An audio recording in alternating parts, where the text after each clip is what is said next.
पृथिव्यां पुत्रास्ते जननी बहवः सन्ति सरला परं तेषां मध्ये विरलतरलोहं तव मदीयोऽयं त्याग समुचितमिदं नो तव शिवे कुपुत्रो जायेत क्वचिदपि कुमाता न भवति जगन्मातर्मातस्तव चरण सेवा न रचिता न वा दत्तं देवि द्रविणमपि स्तव मया तथापि त्वं स्नेहं मयि निरुपमं यत्र कुरुषे कुपुत्रो जायेत क्वचिदपि कुमाता न भवति न मन्त्रं नो यन्त्रं तदपि च न जाने स्तुतिकथा न चावानं ध्यानं तदपि च न जाने स्तुतिकथा न जाने मुद्रास्ते तदपि च न जाने विलपनं परं जाने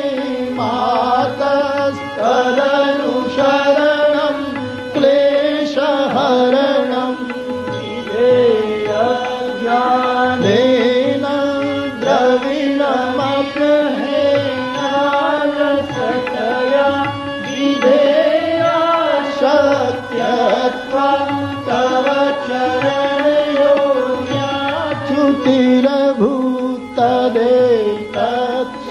चरणयोर्याच्युतिरभूतदेतच्छन्तव्यं जननि सकलो कुपुत्रो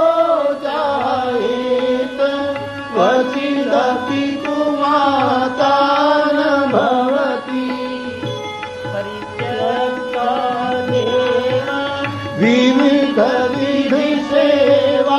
विविधविधिसेवाकुलतया मया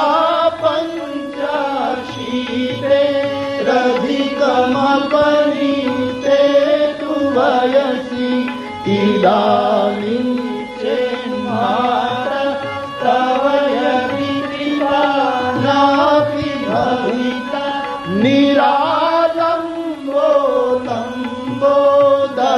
निरालम्बोदरजननिकं यामि शरणं स्वपाको जल्पाको भवति मधुपाको मम गिरा निरातङ्को रङ्को विहरति चिरं कोटिकनकैस्तवापर्णे कर्णे विशति मनुवर्णे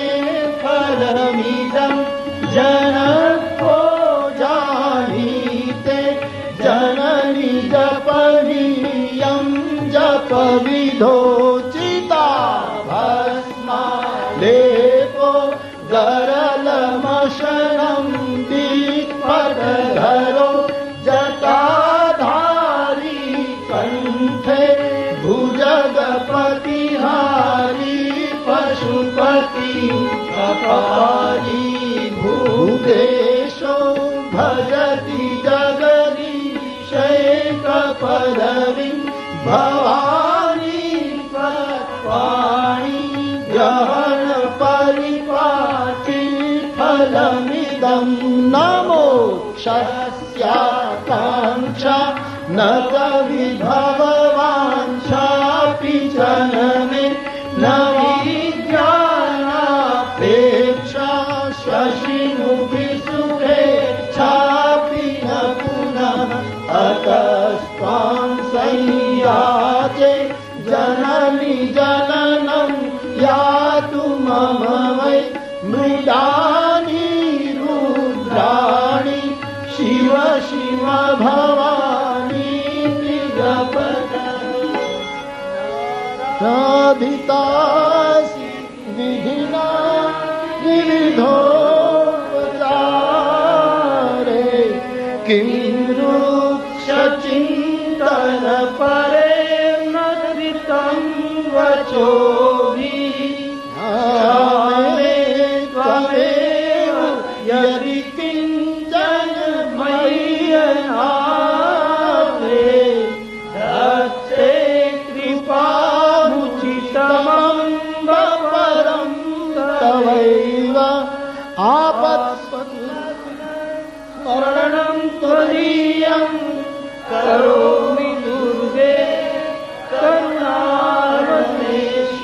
नैतच्चटत्वं मम भावयेथा क्षुधार्ता जननी स्मरन्ति जगदम्रमत्र किं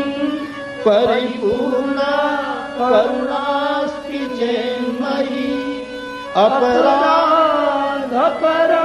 अपराधपरम्पराहितं न हि माता समुपेक्षते सुतं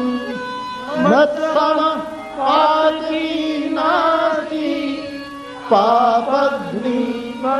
पापघ्निमत्समानि एवं ध्यात्वा महादेवी यथा योग्यं तथा कुरु यथा योग्यं तथा कुरु यथा योग्यं तथा। आदि जगद्गुरु शंकराचार्य महाराज का ये प्रसिद्ध स्तोत्र